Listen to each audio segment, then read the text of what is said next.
ఇంకెన్నాళ్ళు రెంటింట్లో ఉంటాం? సొంత ఇంటి కలను నెరవేర్చుకుందాం. Suman TV biggest property expo October 18th, 19th HSCC Novotel Hyderabad. ఇప్పుడే ఫ్రీ ఎంట్రీ కోసం కాల్ చేయండి. కానీ ఇండస్ట్రీ మీద కన్నెర్ర చేస్తున్నారు రేవంత్ రెడ్డి గారు, కావాలని కక్ష సాధింపు చర్యలు చేస్తున్నారు అనేది ఒకటి నాగార్జున గారిది, ఇంకొకటి అల్లు అర్జున్ కూడా కనిపించింది. అన్ని స్పెక్యులేషన్స్ సార్. అల్లు అర్జున్ గారి మీద మీరు ఒక మాట చెప్తాను. కానీ ఒక అసెంబ్లీలో ఒక సీఎం స్థాయి వ్యక్తి కన్ను పోయిందా, కాలు పోయిందా, కిడ్నీలు పోయిందా, లివర్ పోయిందా, ఏం పోయిందని ఆయన ఇంటికి క్యూలు కట్టారు అనే స్థాయికి మాట్లాడాల్సిన అవసరం ఏముంది సార్? అసలు మనము ఒక సమాజంలో బతుకుతున్నాం. అల్లు అర్జున్ గారు ఆయన సినిమా పుష్ప రిలీజ్ కోసము థియేటర్కి వస్తున్నాము, నాకు పర్మిషన్ ఇవ్వండి అని చెప్తే ర్యాలీలకు మేము పర్మిషన్ ఇవ్వలేము అని చెప్పేసి పోలీస్ డిపార్ట్మెంటు అప్లికేషన్ని రిజెక్ట్ చేసింది పర్మిషన్. ఓకే. అయినా కానీ ఆయన ర్యాలీలో వచ్చినందుకు తొక్కిసలాట్లయింది. ఒక తల్లి చనిపోయింది, వాళ్ళ కొడుకు ఇంకా కోమాలు ఉన్నాడు. కోమాలు ఉంటే ఎంతమంది పోయింది సార్? ఇలా అల్లు అర్జున్ గురించి ఎంతమంది మాట్లాడుతున్నారు కదా, సమాజంలో మనం ఇంతమంది ఉన్నాము, ఎంతమంది పోయి చూసింది సార్ ఆ పిల్లోని? వాళ్ళ ఫాదర్ 25,000 జీతము, 2,000 రూపాయలు టికెట్ బ్లాక్లో కొనుక్కొని ఫ్యామిలీని తీసుకొని పోతే తొక్కిసట్ల తల్లి చచ్చిపోతుంది, కొడుకు చచ్చిపోతే దాంట్లో పోలీసు వాళ్ళు కేసు రిజిస్టర్ చేస్తే ఆయన బెయిల్ పిటిషన్ వేసుకోకపోతే కోర్టు ఇంకా యాక్షన్ ఎందుకు తీసుకోలేదని అడిగితే పోలీసు వాళ్ళు ఇంటికి పోయినరు, బెయిల్ పిటిషన్ రిజెక్ట్ అయింది కాబట్టి అరెస్ట్ చేసిండ్రు. దాంట్లో రేవంత్ రెడ్డి గారు తప్పేముందని? అంటే నువ్వు సమాజంలో మనం నేరం చేయవచ్చా? పెద్ద సెలబ్రిటీ అయితే మనం సోషల్ రెస్పాన్సిబుల్ ఉండాలి కదా మనం సెలబ్రిటీ అన్నప్పుడు. మరి ఆ సినిమా తర్వాత బెనిఫిట్ షోలకి పర్మిషన్ ఇవ్వము, టికెట్ రేట్లు పెంచమని ఇంతగా మాట్లాడిన గవర్నమెంట్ ఇదే రోహిన్ రెడ్డి గారిని, ఏం రత్నం కాదు, పెద్ద స్టేజ్ మీద ఈ రోజు నాకు బెనిఫిట్ షోలు వచ్చినాయి అన్న, రేట్లు పెరిగినాయి అన్న, మా టైగర్ రోహిన్ రెడ్డి గారు వల్లే అని చెప్పేసి ఒక మెసేజ్ ఇచ్చారు కదా సార్. నేను ఒక మాట చెప్తా. ఏం రత్నం గారు అంటే పవన్ కళ్యాణ్ కో న్యాయం, అల్లు అర్జున్ కో న్యాయం సార్? ఏం లేదు సార్, ఒక నిమిషం వినండి నేను చెప్తా.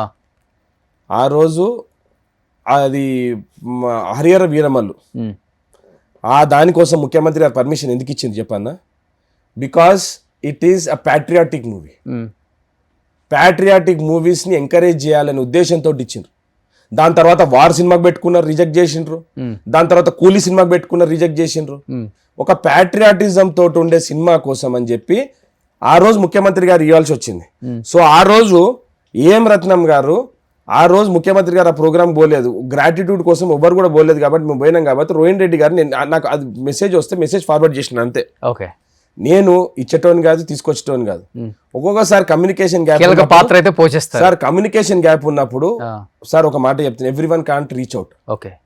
కొన్నిసార్లు మేము ప్రభుత్వంలో లేకపోయినా కానీ కూడా ప్రజలలో ఉన్నాం కాబట్టి డెఫినెట్గా మాతోటి ఎవరైనా వచ్చినప్పుడు సహాయం చేయడం అనేది. ఇప్పుడు నేను ఒక మాట చెప్తున్నా సార్, ఆ సినిమాకు హరిహర వీరమల్లు హిట్ కాలేదు, ఆ సినిమాకి ఇస్తే నాకేమైనా లాభం జరిగిందా? ముఖ్యమంత్రి గారికి ఏమైనా లాభం జరిగిందా? ఒక ప్యాట్రియాటిక్ మూవీని మనం ప్రమోట్ చేసినట్టయితే అయిందా లేదా? ఒక హరిహర వీరమల్లు అనే స్టోరీని తీసుకొచ్చి మన ప్యాట్రియాటిక్ మూవీస్ని మనం ఎంకరేజ్ చేయాల్సిన అవసరం ఉందా లేదా? సరే, వాళ్ళ ఇండస్ట్రీ బ్లీడింగ్ అవుతున్నది. ముఖ్యమంత్రి గారు ప్రొడ్యూసర్స్ని కూర్చున్నాడు, హిస్టరీలో ఫస్ట్ టైం ఫెడరేషన్ వాళ్ళతో కూర్చొని మన మీటింగ్ చేసి ముఖ్యమంత్రి. మరి దాని గురించి ఎందుకు మాట్లాడారు సార్? ఒక ముఖ్యమంత్రి స్థాయి మనిషి ఫెడరేషన్ ఉన్న వాళ్ళు 24 క్రాఫ్ట్స్ వాళ్ళని కూర్చోబెట్టుకొని మీకేం ఇబ్బందులు ఉంటే నేను చూసుకుంటా అని చెప్పిండు, వాళ్ళకి ఇన్సూరెన్స్లు కడతా అని చెప్పిండు, వాళ్ళకి హెల్త్ ఇన్సూరెన్స్ కార్డ్స్ ఇస్తా అన్నాడు, వాళ్ళకి యాక్సిడెంట్ బెనిఫిట్స్ ఇస్తా అన్నాడు. ఏమవసరం సార్ ఒక ముఖ్యమంత్రిని? వాళ్ళ ఇండస్ట్రీ వాళ్ళకి చెప్పిండు, మీరు స్కిల్ యూనివర్సిటీలో వాళ్ళందరినీ ట్రైనింగ్ ఇవ్వండి, మీరు హీరోలు డైరెక్టర్ రెన్యుమరేషన్ తీసుకుంటున్న దానికి ఒక 1% అన్నా కూడా మీరు డెడికేట్ చేయమని చెప్పి వాళ్ళకు కూడా సార్. ఎందుకంటే ఆ రోజు సినిమాటోగ్రఫీ మినిస్టర్ కూడా లేరు. మరి ఆ రోజు నల్గొండలో ఉన్నారు, దిల్ రాజు గారు ఉన్నారు కదా, దిల్ రాజు గారు చైర్మన్ ఉన్నారు కదా. చైర్మన్ అనే సార్, నేను కూడా ఒక ప్రొడ్యూసర్నే సార్. అవును, తిక్క తీశారు కదా సినిమా, తిక్క తీసినాను నేను. సినిమాలో నేను కూడా ఉన్నాను కాబట్టి నేను ప్రొడ్యూసర్ కౌన్సిల్, నేను రిజిస్టర్డ్ మెంబర్ని కాబట్టి నాకు అందరితో సత్సంబంధాలు ఉన్నాయి. ఆ రోజు మీరు చూడండి, త్రివిక్రమ్ శ్రీనివాస్ గారు, సందీప్ వంగ, అనిల్ రావుపూడి, వంశీ పైడిపల్లి, ఇట్లాంటి పెద్ద డైరెక్టర్లు, బోయపాటి సీను, ఇట్లాంటి పెద్ద డైరెక్టర్లు, ప్రొడ్యూసర్ల సురేష్ బాబు గారు కానీ లేకపోతే దాము గారు కానీ, అల్లు అరవింద్ గారు. సార్ మరి నేను ఒక మాట చెప్తున్నా, కక్షపూరితంగా ఉంటే మళ్ళీ అల్లు అర్జున్ గారు ఫాదర్ కదా సార్, అల్లు అరవింద్ గారు వచ్చింది కదా మరి ఆ రోజు. దాన్నే ఉందిలే, గద్దర్ అవార్డ్స్ రోజు అల్లు అర్జునే వచ్చాడు తీసుకోవడానికి అవార్డు సార్. ఇక్కడ ఆ రోజు మన ముఖ్యమంత్రి గారు ఏమన్నా పక్షపాతం ఏమైనా చూపించిండా సార్? ఆయనకు ఎవ్వరి మీద దేశం లేదు, ఆయన ఒక ముఖ్యమంత్రి స్థాయిలో ఉన్నాడు. ముఖ్యమంత్రి స్థాయిలో ఉండి ఇట్లాంటి చిన్న వెండేటా పాలిటిక్స్ పెట్టుకునేది ఉంటే టీఆర్ఎస్ నాయకులు ఎవ్వరు కూడా బయట ఉండరు. ముఖ్యమంత్రి గారు పదే సార్లు చెప్పిండ్రు నాకు ప్రజలు అధికారం ఇచ్చిండ్రు రాష్ట్రాన్ని డెవలప్ చేస్తానికి, రాష్ట్రాన్ని గాడిలో పెట్టుకోవడానికి అని ఇచ్చిండ్రు.